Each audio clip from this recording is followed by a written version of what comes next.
Ukraine में बिगड़ते हुए हालातों के बीच में भारत लगातार अपने नागरिकों की सुरक्षित वतन वापसी की कोशिशें कर रहा है, तो वहीं अमेरिका, चीन जैसे देशों ने इस मुश्किल हालातों के बीच में अपने नागरिकों को अकेला छोड़ दिया है। तो आइए दिखाते हैं कि कैसे भारत एक बार फिर से ऑपरेशन गंगा के तहत अपने नागरिकों की मदद के लिए सबसे पहले आगे आया है। तो देखिए, भारत ऑपरेशन गंगा चला रहा है और ऑपरेशन गंगा के तहत सुरक्षित वतन वापसी। अगर चीन की बात करें तो नागरिकों को निकालने का जो मिशन है वो स्थगित करना पड़ा है। तो भारत और चीन के बीच में इतना बड़ा अंतर देखिए, ऑपरेशन गंगा सक्सेसफुली चल रहा है। अभी तक कितने ही स्टूडेंट्स आ चुके हैं और अभी भी ये सिलसिला जारी है। लगातार जो नंबर जारी कर लोगों को हर संभव मदद कौन मुहैया करा रहा है? भारत मुहैया करा रहा है। जबकि चीन के नागरिकों के साथ क्या हो रहा है? चीन फंसे हुए लोगों के लिए कोई एडवाइजरी तक जारी नहीं कर रहा, कोई एडवाइजरी तक जारी नहीं की है। भारत ने झंडे के साथ भारतीयों के लिए सुरक्षित रास्ता अख्तियार करवाया कि भारतीय झंडा लगा हो तो आप सुरक्षित, और ऐसा हुआ भी।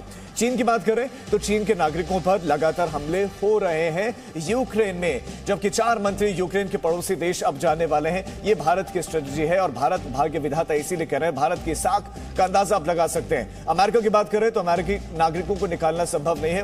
वहां के राष्ट्रपति कह चुके हैं कि अभी मुश्किल है निकालना। 1147 लोगों की सफल वतन वापसी हुई है इतनी मुश्किल परिस्थितियों में। जब अमेरिका कह रहा है कि लंबी लाइन है बॉर्डर पर अमेरिकी नागरिकों की और निकालना संभव नहीं, तब भारत ऑपरेशन गंगा चलाकर 1147 लोगों को, स्टूडेंट्स को अब तक निकाल चुका है। और ये अभी रुका नहीं सिलसिला, लगातार फ्लाइट्स आ रहे हैं वापस, लगातार मदद में जुटी हुई है।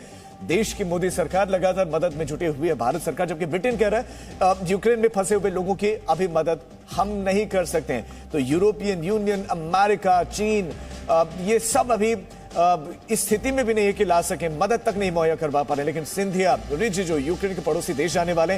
कीव में ब्रिटेन दूतावास की जगह बदली गई है। ये ब्रिटेन की अगर हम बात करें, भारत की बात करें तो भारतीय दूतावास अब भी कार्यरत है यूक्रेन में। इतने बड़े संकट के बीच में ये कार्यरत है। भारतीय दूतावास वहां पर काम कर रहा है, नंबर जारी किए गए। भारतीय दूतावास के संपर्क में तमाम स्टूडेंट्स हैं जो वहां पर फंसे हुए हैं। ऑपरेशन गंगा लगातार जारी है। लेकिन दूसरी तरफ जर्मनी की अगर हम बात करें तो नागरिकों को निकालने में जर्मनी भी अभी तक असफल है।